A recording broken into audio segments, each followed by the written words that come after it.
उपराष्ट्रपति। भारत में उपराष्ट्रपति का पद अमेरिका के उपराष्ट्रपति के तर्ज पर बनाया गया है। आधिकारिक क्रम में यह पद राष्ट्रपति के बाद आता है।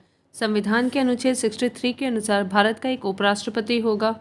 अनुच्छेद 64 के तहत उपराष्ट्रपति राज्यसभा का पदेन सभापति एक्स ऑफिशियो चेयरमैन होता है। जिस अवधि के दौरान उपराष्ट्रपति अनुच्छेद 65 के अधीन राष्ट्रपति के कृत्यों का निर्वहन करता है, उस दौरान वह राज्यसभा के सभापति के पद के कर्तव्यों का पालन नहीं करेगा तथा अनुच्छेद 97 के अधीन सभापति को संदेय वेतन भत्ते का हकदार नहीं होगा।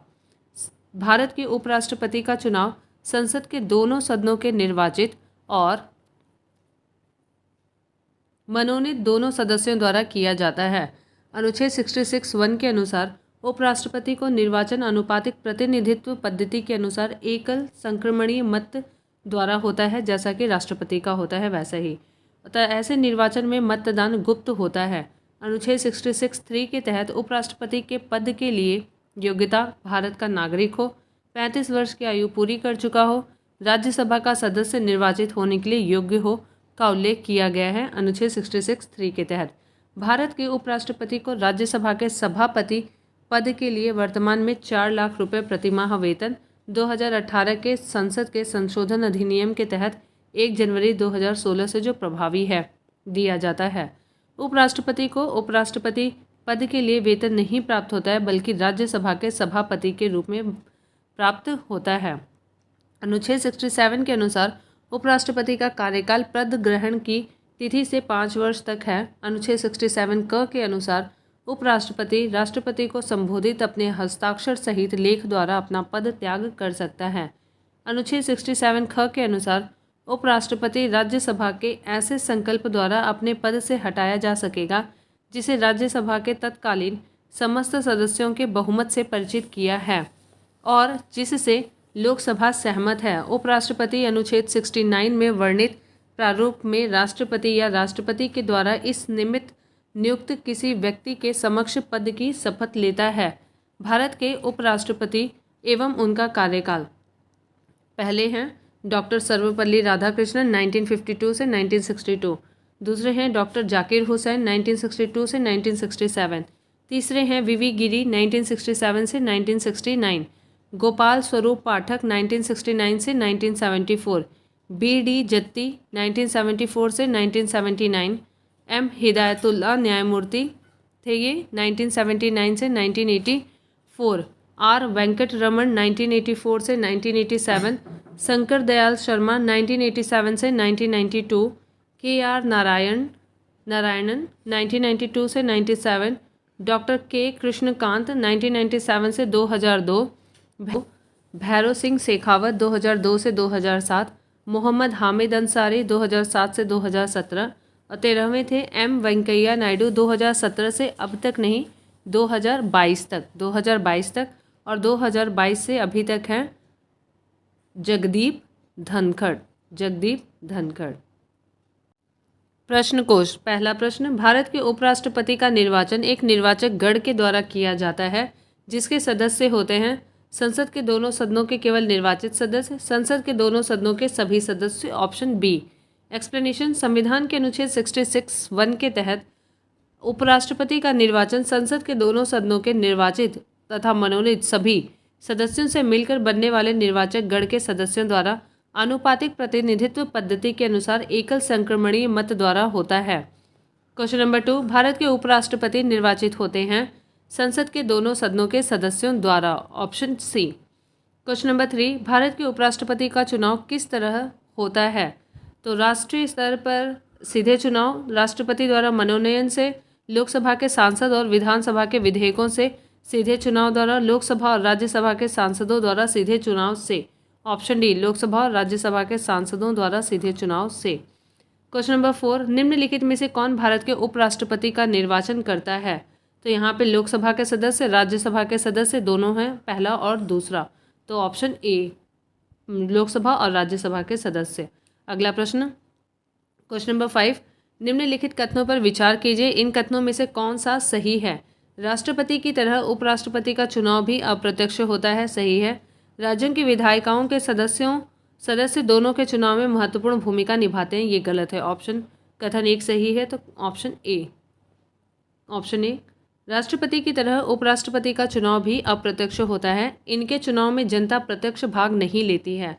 राष्ट्रपति के चुनाव में लोकसभा, राज्यसभा और राज्य विधानसभा तथा दिल्ली एवं पौंडुचेरी विधानसभा के निर्वाचित सदस्य शामिल होते हैं, जबकि उपराष्ट्रपति के चुनाव में लोकसभा एवं राज्यसभा के निर्वाचित एवं मनोनीत दोनों ही सदस्य भाग लेते हैं।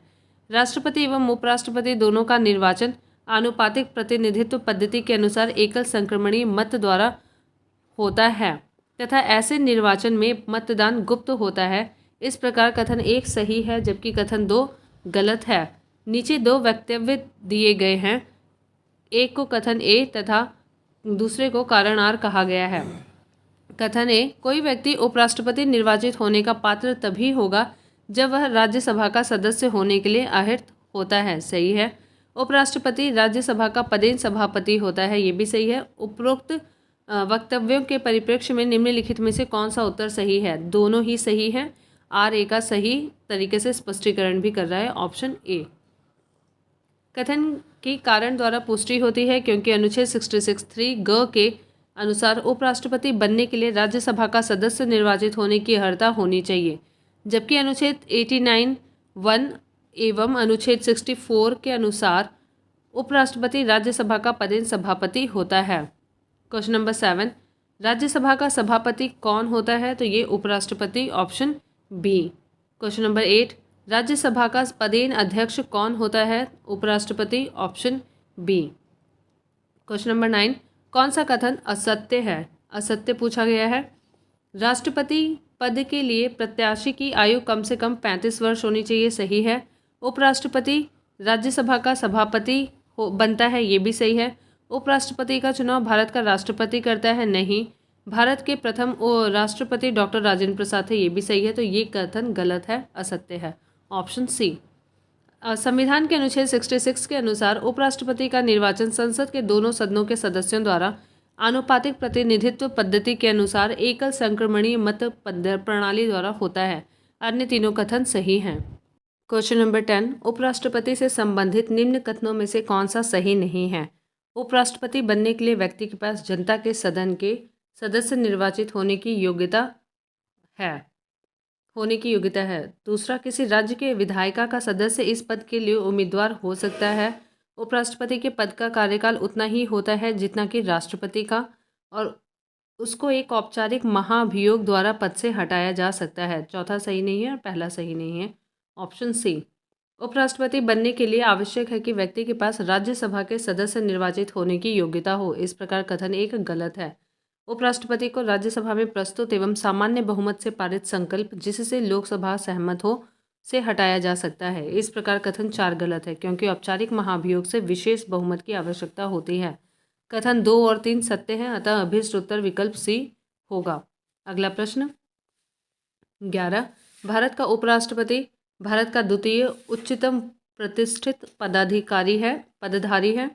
दूसरा, उसके पास पद से संबंध कोई औपचारिक कार्य दायित्व नहीं है, ये भी सही है। राष्ट्रपति की अनुपस्थिति में उसके कार्यों का निर्वहन करता है, ये भी सही है। राष्ट्रपति की पदत्याग, अपदस्थीकरण तथा मृत्यु के चलते राष्ट्रपति के रूप में कार्य करता है, ये भी सही है। चारों के चारों ही सही हैं। ऑप्शन डी, सभी चारों। डी, भारत के उपराष्ट्रपति राष्ट्रपति के पश्चात भारत का द्वितीय उच्चतम प्रतिष्ठित पदाधिकारी है। वह राज्यसभा का पदेन सभापति होता है, परंतु उसके पास उपराष्ट्रपति पद से संबंध कोई औपचारिक दायित्व नहीं है।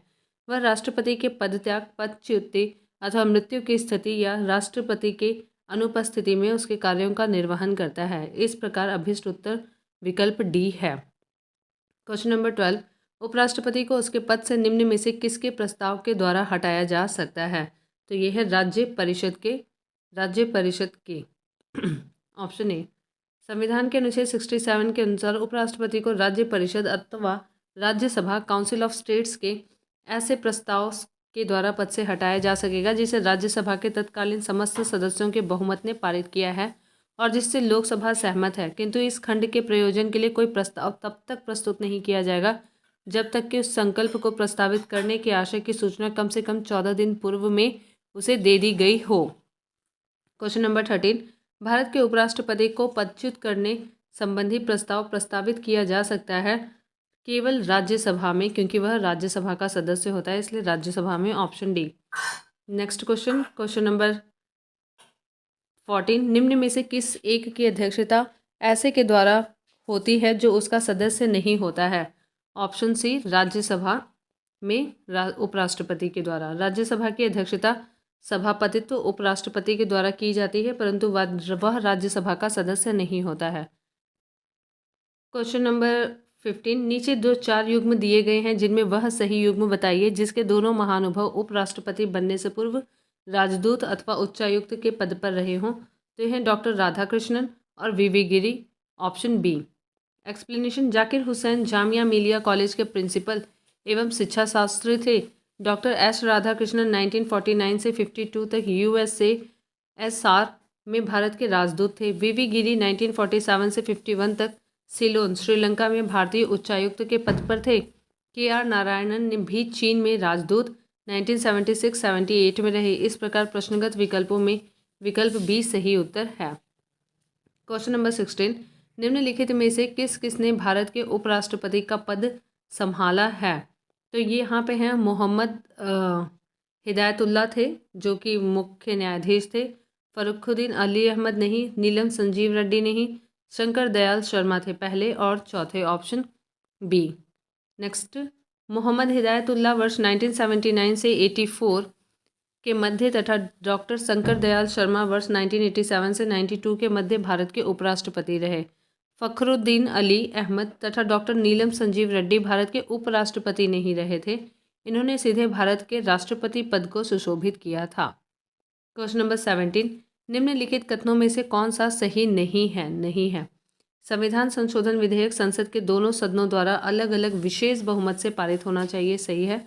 सर्वोच्च न्यायालय में संविधान संबंधी मामलों की सुनवाई कम से कम 5 न्यायाधीशों द्वारा होती है, यह भी सही है।